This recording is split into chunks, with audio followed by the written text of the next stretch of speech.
Circle, square, circle, square, triangle, triangle, rectangle and oblong, rectangle and oblong. They are shapes, they are shapes. Okay, sit down na po tayo. Paano ba yung upo? Paano ba yung upo? Okay. O, dito ang tingin. Sino dito nakaupo? Very good. So tayo, ano? Dito. Dito tayo dito. Dito tayo sa harap. Para, pinalayo. Pinalayo.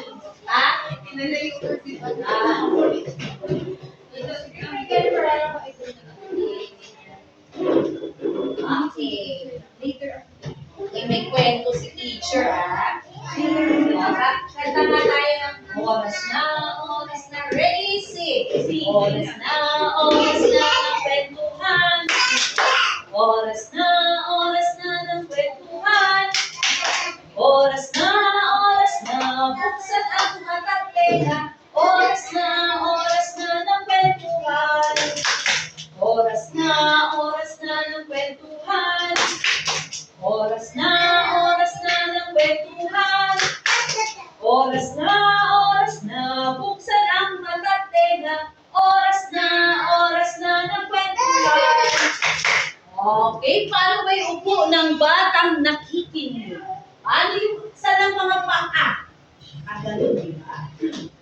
Ang mga kamay saan nakalagay? Sa hita. Ang mga mata kanino nakatingin? Kay teacher. Ang mga tenga kanino nakikinig? Kay teacher. Okay. Kasi tingnan nga natin to. Ano ba to? Grayson? Ano to? Ano yung nasa tanong? Ha? Ano to? Ha? Hindi ito ba? Ang tawag dito ay kalabaw. Ako, kalabaw. Sa English, Carabao. Very good, Carabao. Okay, so ano? Okay, yan. Okay. Ito, kalabaw o Carabao. Alam niyo ba kung paano ang sound ng Carabao? O, ganito ah.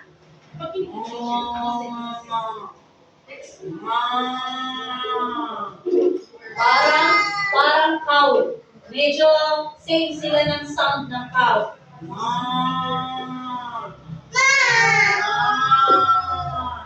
Okay. Okay, tingnan niya natin yung... Okay, etong kalabaw, ang pangalan, makinig na. Opo. Ang pangalan ng kalabaw ay si Kokoy Kalabaw. Anong pangalan ng kalabaw? Kokoy. Anong pangalan ng kalabaw? Kokoy. Yun ang name niya, Kokoy. Ano ba yun? Girl o boy? Si Kokoy ba girl o boy? Kokoy.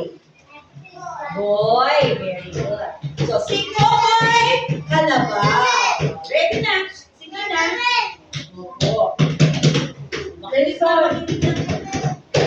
Okay. Si Kokoy Kalabaw ay alaga ni Katislaw. Pero, laging kumakamot ng ulo ang nag-aalaga kay Kokoy Kalabaw. Dahil kakaiba ito sa lahat ng kalabaw. So, kakaiba daw si Kokoy. Lagi daw naiinis yung nag-aalaga sa kanya. Bakit kaya? Ano ba ginagawa ni Kokoy? Lagi lamang siya natutulog. So si Kokoy tamad siya. Lagi na lang siyang tulog. Sabi ni Kokoy,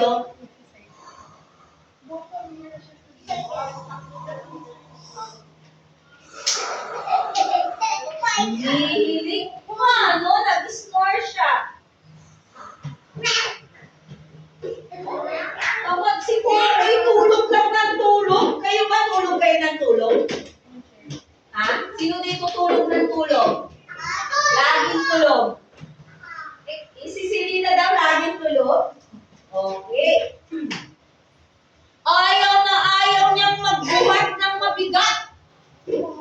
Maganda yung itsura niya. Ayaw niyang magbuhat ng mabigat. Okay. Kapag nilalagyan siya ni Kaislaw na sako ng palay, sa likod niya, ayaw niya nang maglakad. Lalagyan siya dito ng sako ng bigas. Ayaw niya nang maglakad. Tamad nga si Popoy eh. Kayo ba tamad ba kayo? Ikaw, Rayson, tamad ka ba? Hindi. Ha?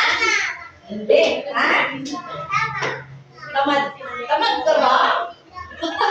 Tamad daw siya, sabi niya. Oh, tamad. Sino dito tamad? Ayaw tumulong. Si Sechi daw. Si Sechi daw. Okay. Ayaw ni Boy. Opo, you're the man. Opo, you're the man nga. Ayaw ni Popoy ang tumapak sa putik na arte. Ayaw matugilan yung paa niya. Oh, saan kayo nakakita ng kalabaw na ayaw umapak sa putik? Lahat ng kalabaw umaapak sa putik. Ayaw niya mag-araro. Kahit hinahatak na siya ni Kaislaw, ayaw niya sumunod. Tamad nga kasi si Coco. Ayaw na yung lumakad. Gusto niya tulog lang ng tulog. Kakain, tutulog. Kakain, tutulog. Ayaw niya magtrabaho sa bukid. Nang gabing yun, sa likod ng kamalig kung saan nakatali si Kokoy, iniisip niya ang sinabi ng amo, ipagbibili siya. So, naisip kasi ng amo niya, sabi ng amo niya, anong klaseng kalabaw ka ba? Bersun. Sabi ng amo niya, anong klaseng kalabaw ka ba? Galit na galit. Yung amo niya, makikita mo kalabaw ka. Ibebenta kita. Ibebenta siya. Sunod na rin yun, iniisip ni Kokoy na ibebenta na siya ng amo niya. Sabi ni Kokoy, sigurado. Sigurado mo na. Sabi ni Kokoy Kalabaw, sigurado sa bayan ako ibibenta. Makikita ako na ang kabayanan. Makakapanood na ako ng palabas sa perya. Oh, very good si Seichi. Nakikinig siya. Tsaka si Athena. Yung iba ayaw makinig. May big star sila. May big star. Nakangiti. Sabi ni Kokoy. Akala kasi ni Kokoy, ibibenta siya sa bayan. Pag nabenta daw siya sa bayan, makikita niya na yung magagandang lugar doon sa bayan. Kinaumagahan, dumating yung isang lalaki. Ito ba ang kalabaw na sinasabi mo? Ayun daw. Oo, siya nga. Ang kalabaw na yan ay walang silbi. Walang kalabaw na tamad. Mukhang bata pa naman ito. Bakit mo ipabibili? Sabi nung umibili na. Nakita ni Kokoy na inabutan ng pera si Kaislaw. Kinuha ang tali niya at iniabot sa lalaki. Tuwang-tuwa si Kokoy! Sabi ni Kokoy, sa wakas, nakakarating na ako sa bayan. Sabi ni Kokoy. Pagdating sa kabayanan, isinakay si Kokoy Kalabaw sa isang truck. Kita yung truck, nakasakay na siya sa truck. O, ayan. Bago ang lahat ng nakikita niya sa paligid. Tuwang-tuwa si Kokoy. Para siyang ano. Kenzo, sit down. Sabrina. Yun. Nakakita siya ng iba't ibang maraming ilaw. Nakarating sila sa isang lugar na merong gusali. Alam niyo yung gusali? May building. Binaba si Coco yung kalabaw dun sa building. At ipinasok siya. Person. At pinasok siya sa isang kulungan na bakal. Nagtaka si Coco, bakit siya nilagay doon sa kulungan? Nakaramdam ng takot si Coco, natakot si Coco. Sabi niya, bakit ako nilalagay sa kulungan? Sabi ni Coco, anong gagawin nila sa akin? Sabi ni Coco, hindi ito ang lugar na gusto ko. Bakit ako nakakulong? Sabi ni Coco. Person. Sabi ng isang baka, ay noon, isang baka, ay kalabaw pala. Opo, sabi ganyan, bakit ka nandito? Tanong sa kanya ng isang kalabaw.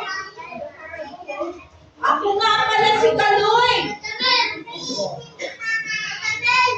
Ako si Kaloy Kalabaw. No, you're the man. Okay.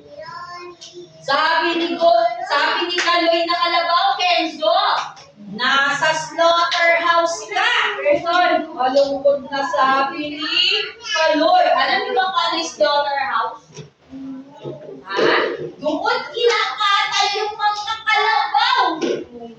Doon sila kakatayin. Alam niyo yung kakatayin? Oo, yung papatayin sila doon. Tapos, iiwan-iwanin yung laman nila, ibibenta sa palengke. Gagawin karne. Gagawin silang karne dyan. Ganun ang gagawin sa kanila. Yun ang slaughterhouse. Yung katayan. Sabi ni Kokoy, anong ibig mong sabihin? Hindi makapaniwalang sabi ni Coco. Sabi ni Kaloy, oo, slaughterhouse dito. Tayong mga kalabaw ay ginagawang tapa.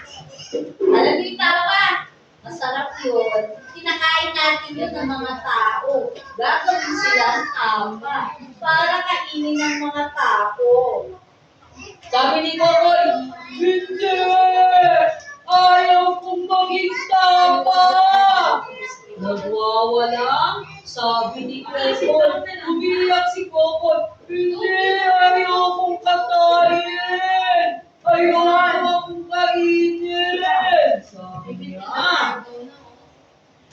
Biglang nagising si Coco Kalabaw. Panaginip lang pala. Sabi ni Coco Kalabaw, panaginip lang pala? Parang totoo! Simula ngayon magbabago na ako para hindi ako ibenta ng amo ko. Ayokong maging tapa. Magiging masipag na, palagaw na. At mula ang ano ko, si Kokoy Kalabaw ay naging masipag na.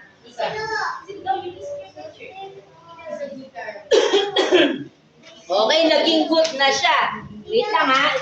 Inom lang ng water si teacher. Ng ating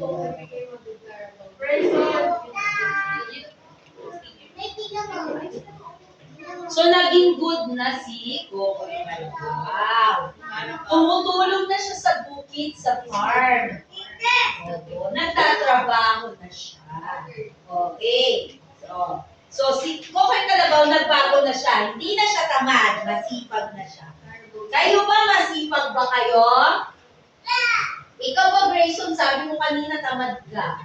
Magiging masipag ka na ba? Yes. Si Seichi kaya, Seichi, di ba sabi mo kanina tamad ka? Ngayon ba magiging masipag ka na? Sure?